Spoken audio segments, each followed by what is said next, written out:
I wasn't invited to the family vacation, but they expected me to babysit while they're having fun, so I gave them a taste of karma. I usually just scroll through posts wondering, how could a family do something like that? Well, turns out my own family decided to give me a story worth posting. This has been sitting in my chest like a weight for the past week, and I need some perspective. I'm 32, single, no kids, and now, apparently, the designated family doormat. Here's the backstory. So, I have an aunt, and Lisa, who's retiring after 35 years as a nurse. She's basically the matriarch of our family, and the one who makes sure everyone stays connected. She organizes every holiday dinner, keeps track of all the birthdays, and even makes little care packages for the younger cousins when they start college. She's the glue that holds us all together. Naturally, her retirement is a big deal, and I was excited to celebrate with her. Or at least I was until I found out I'm not actually part of the celebration. It all started last week when I was over at my parents' house for dinner. It was a typical evening. My mom fussing over what to make, my dad half watching TV, and my brother scrolling on his phone. We were chatting about random stuff, and I casually asked if anyone had ideas for a gift for Aunt Lisa's retirement. That's when my brother, without even looking up from his phone, said, "Oh, we're giving her a group gift on the vacation." I just paused. What vacation? I thought I misheard him at first. I mean, surely if there was a family trip planned, I'd know about it, right? I laughed nervously and asked him what he was talking about. He looked up, clearly confused that I was confused. You know, the vacation we've been planning for months. All the grown-ups in the family are going. Don't tell me you forgot, he said, like I was the one who had somehow missed this huge piece of information. I turned to my mom for clarification, and she gave me this awkward smile like she didn't want to be the one to break the news. It's a vacation to celebrate Aunt Lisa's retirement, she explained, followed by a few days in the Bahamas. At that moment, I felt like I was in some kind of weird prank show. Everyone else knew about this elaborate trip, and I was completely in the dark. I asked why I wasn't told, and my mom gave me a nervous little chuckle before saying, "Well, we thought you'd be more help staying back." Staying back? Help with what? I asked. My brother chimed in, like it was the most obvious thing in the world. The kids. You're so good with them. And it just made sense for you to stay and babysit while we're gone. A gift like that would somehow make up for not being included? My brother, meanwhile, acted like I was overreacting. It's not like you'd want to go anyway, he said casually. You've never liked crowds, right? Excuse me? Now they were deciding what I would and wouldn't enjoy. I sat there, trying to process everything. This wasn't just an oversight. This was deliberate. They'd been planning this for months in a private group chat, one I wasn't part of. I don't use WhatsApp, and they all know that. They could have called, texted, or even mentioned it casually during one of our family dinners. But they didn't. When I pointed out how hurtful it was to be excluded, my mom tried to deflect. We didn't mean to upset you. It was just practical. Practical for who? I left shortly after, too frustrated to continue the conversation. But as the days passed, my anger deepened. It wasn't just about the trip. It was about what this said about how my family views me. I wasn't a person with my own needs or plans, just the reliable one, the helper, the one they could count on to sacrifice when it was convenient. I replayed the conversation over and over. I thought about how I had always been there for my brother when he needed help with his toddler, or how I rearranged my schedule to help my cousin when her newborn was sick. I'd always been there for them, and yet they couldn't even ask if I'd be okay with this. The more I thought about it, the more I realized this wasn't just a one-time thing. This was how they've always treated me. I've been so eager to help that I never noticed how often they took advantage. But this time, I'm done. I don't know how I'm going to handle this moving forward, but one thing's for sure. I'm not staying behind to babysit. Not this time. Tell me, guys, what do you think? Have you ever been in this situation? I'll post an update once I see how things unfold. Update 1. Hi everyone. I'll keep you updated since this seems to be heading down a worse road. Alright, after that disaster of a dinner, I spent a few days simmering in anger. I mean, how do you even process something like that? Your entire family plans a huge once-in-a-lifetime vacation, and not only do they not include you, but they expect you to just roll over and babysit for free? It felt so calculated, so deliberate, like they didn't even see me as part of the family, just the help. I tried to cool off and think of a way to address it without blowing up, but I wasn't going to let this slide. So, I texted my brother a few days later and said I wanted to go on the trip too. I figured, okay, if they didn't include me because they assumed I couldn't or wouldn't want to go, maybe I could salvage this by putting myself back in the mix. I even mentioned that I had some time off approved at work and could easily make the arrangements. His response? Sorry, there's no space left. I asked him what he meant, and he explained that the group had already secured their spots months ago,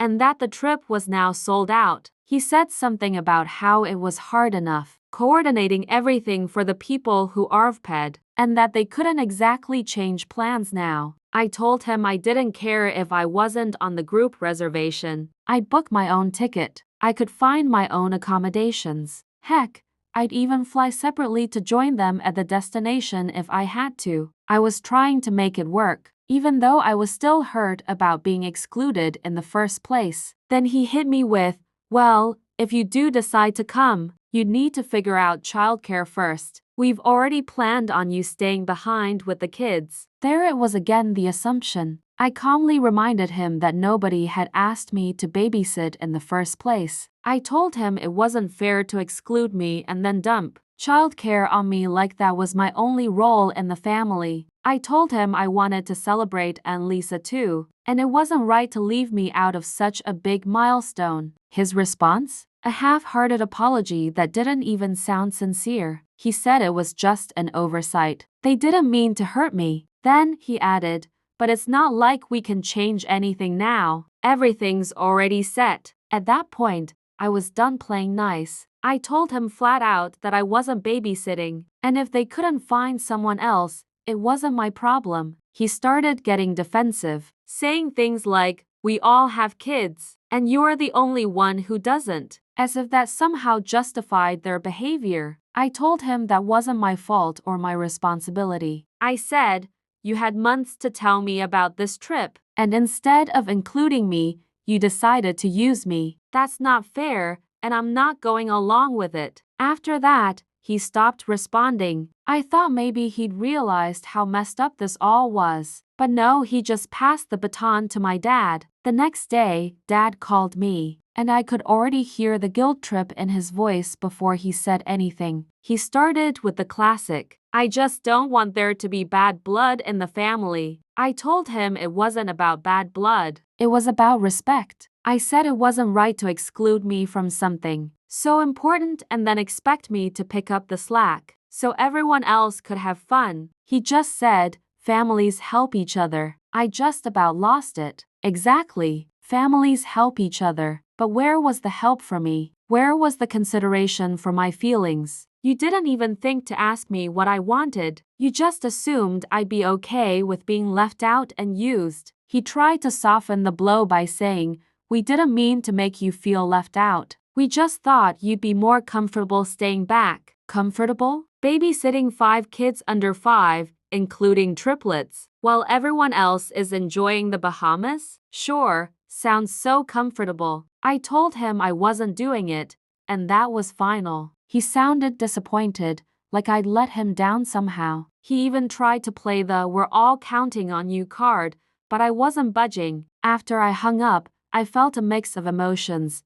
Pride for standing my ground, but also betrayal. These are the people who are supposed to love and support me, and they couldn't even treat me like an equal. The cherry on top? My cousin texted me later that day, trying to smooth things over. She said she understood why I was upset, but that I should look at the bigger picture and think about how hard it is for parents to juggle everything. I didn't even respond. I was too drained to argue anymore. But here's the thing. I still had my time off approved from work. And I'll be damned if I spend it at home watching kids while my family is off living it up. If they thought I'd just roll over and take this, they had another thing coming. I started making my own plans, ones that didn't involve babysitting or catering to anyone else's needs. If my family wants to act like I don't matter, fine. I'd show them what that looked like. What do you guys think? Should I just go and do my own thing? At first, it was just to prove a point to myself, but then I realized I needed this. I couldn't even remember the last time I took a break just for me. Every trip I'd been on in recent years had been for work, a family obligation, or helping someone out. This time, it would be different. I decided to head to the mountains. A coworker had mentioned a secluded cabin with hiking trails and a hot tub overlooking a valley. I couldn't wait. The cabin was small but cozy, with a stone fireplace, big windows, and a deck overlooking the forest. I spent the first day doing absolutely nothing but relaxing. For the first time in what felt like forever, I wasn't worrying about anyone else. No kids, no errands, no family drama, just me. But of course, the peace didn't last long. The morning of the cruise, my phone blew up. Even though I'd silenced notifications, I still saw the missed calls. The messages said things like, "I just don't understand why you do this. We're family. We rely on each other." Finally, my cousin sent a long, angry text about how selfish I was for leaving them scrambling. She even had the audacity to claim I was ruining Aunt Lisa's special trip by making things harder for everyone. Oh, I was furious. Ruining Aunt Lisa's day? The only reason I wasn't there to celebrate her was because they didn't think I was important enough to invite. I'd spent years being the dependable one, the one who dropped everything to help, and this was the thanks I got. I loved my family, but I realized I'd been sacrificing my happiness to make their lives easier, and that was over. By the time I got back home at the end of the week, I felt like a different person. I wasn't angry anymore, just done. Done being the fallback. Done being invisible. Done pretending it didn't hurt. But of course, the fallout was waiting for me when I returned. My mom called, her voice laced with disappointment, which is her favorite way to make me feel guilty. I stayed calm and said, "I went on a trip, just like you all did. That didn't go over well." She started ranting about how my brother and cousin had to scramble. Apparently, when I didn't show up, they had to make last-minute arrangements. My brother ended up leaving his twins with a neighbor, and my cousin canceled her cruise to babysit. "Do you know how hard that was for them?" she demanded. I stayed quiet for a moment before replying. "You thought I'd understand because I'm the reliable one, right? But being reliable doesn't mean I'm your backup plan. I'm part of this family too, or at least I thought I was. But you've made it clear that my role is to take care of everyone else, while you all go enjoy yourselves. That's not okay, and I'm not doing it anymore." She didn't like that at all. A long, passive-aggressive text from my brother followed shortly after. He accused me of abandoning the family and claimed I'd left them in the lurch when they needed me most. He went on about how hard it was to find someone last minute to watch his kids and how the neighbor he left the triplets with wasn't even great with children. Then my cousin chimed in, sending a rant about how I'd ruined her entire vacation because she couldn't find anyone to babysit her twins. She even threw in a line about how Aunt Lisa was so disappointed in me for not prioritizing the family. So, let me set the record straight. First, I wasn't invited on the Bahamas trip. Nobody told me about it until I found out by accident. That alone was hurtful, but then to be expected to babysit without even being asked, that's just disrespectful. Second, I'm not responsible for fixing problems that came from their own assumptions. If they needed my help, they should have asked like adults. I'm part of this family, not their free nanny. Lastly, I've realized I need to set boundaries. From now on, if anyone needs my help, they need to ask me directly. And if I say no, that's the end of it. The next day, my phone was flooded with calls, texts, and guilt-tripping voicemails. It wasn't just about them being upset. I could have handled that. No, This was entitlement on a level I didn't even know existed. The first call I picked up was from my cousin, the one with the twins. Her tone was sharp and accusatory right from the start. "I just don't understand how you could do this to us," she began, skipping any pretense of politeness. I let out a slow breath. "Do what exactly?" I asked, though I already knew where this was going. "Leave us hanging like this," she snapped. "You knew we were counting on you." "No," I said, my voice steady but firm. "No one told me about the trip. No one even mentioned it to me. You just assumed I'd be okay with babysitting. That's not fair." She didn't like that answer. "It was an accident that no one told you," she argued, her voice dripping with exasperation. "We thought you'd be fine watching the kids. You've done it before." "And I've done it before when I was asked, and agreed to it," I countered. "This time, no one asked. You can't just make plans for me and then act like I'm obligated to follow through. That's not how this works. You can't report me to the police for not agreeing to a responsibility I was never asked to take on. That's ridiculous," I added, my voice firm. "You don't get to assume things and then punish me when your assumption is wrong." She went silent for a moment, and I took the opportunity to keep going. "My house isn't even child-proofed," I said. "And to be honest, I don't particularly enjoy spending time with kids. I'm not equipped for this, and it's not something I want to do." She exploded at that. "Wow, so now you're just selfish?" She spat. "This isn't about you. This is about family." She ranted on about how selfish I was being and how I was letting everyone down. I didn't even bother replying to her. Then my mom called. Unlike my cousin, she wasn't angry. She was disappointed, which somehow felt worse. "Honey," she began, "we're all just so hurt by what's happened. This isn't like you. I raised you to be better than this." "Mom," I interrupted, "I'm not doing this. If you're calling to guilt me, save it." "I'm not trying to guilt you," she insisted, though her tone said otherwise. "I'm just saying we rely on each other as a family." "As a family, I'm tired of being used," I said bluntly. She didn't know how to respond to that, so she switched tactics. "Aunt Lisa is so upset that this drama has overshadowed her celebration. Do you even care about how this is affecting her?" That snapped my patience. If you cared so much about Aunt Lisa's celebration, maybe you shouldn't have excluded someone who actually wanted to celebrate her too. "This isn't my fault. Mom, stop trying to make it my responsibility to fix your mistakes." She didn't say much after that, just another heavy sigh and a quiet "well, I hope you think about this." That stung more than I cared to admit. Still, I thanked her, and for the first time in days, I felt a little lighter. As for the rest of my family, I've been sitting here staring at my phone, wondering if I should just turn it off and walk away from all of it. Part of me thinks I should let them know exactly how I feel, lay it all out so there's no confusion. But the other part of me is just so tired. Tired of the arguments, the guilt trips, the feeling that nothing I say will ever make a difference. Maybe it's time to just stop trying to explain myself. They've leaned on me for years without ever considering my feelings or needs. I had hoped things might calm down after Aunt Lisa's kind words and my firm message in the group chat, but that wasn't the case. My brother's vague Facebook posts about toxic family members continued, with comments like "some people forget what loyalty means" flooding in from his friends. My cousin was still sending passive-aggressive texts, though I stopped reading them after the first couple. Even my mom,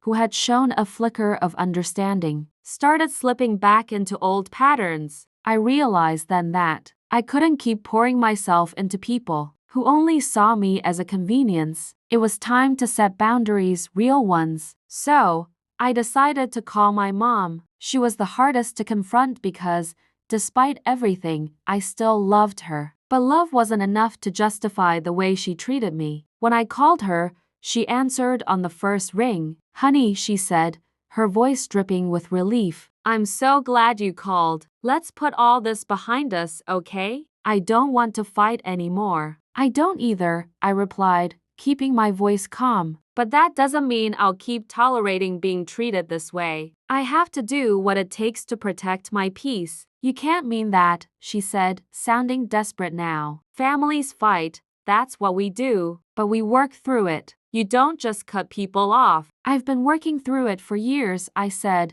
my tone resolute. And all it's done is hurt me. I'm done. She cried, begged, and tried every angle she could, but I didn't waver. Eventually, she realized I wasn't going to budge and hung up on me. As for my brother and cousin, I simply blocked them and ignored their messages. I half expected an angry tirade to come through someone else, but it didn't matter anymore. For the first time in years, I felt free.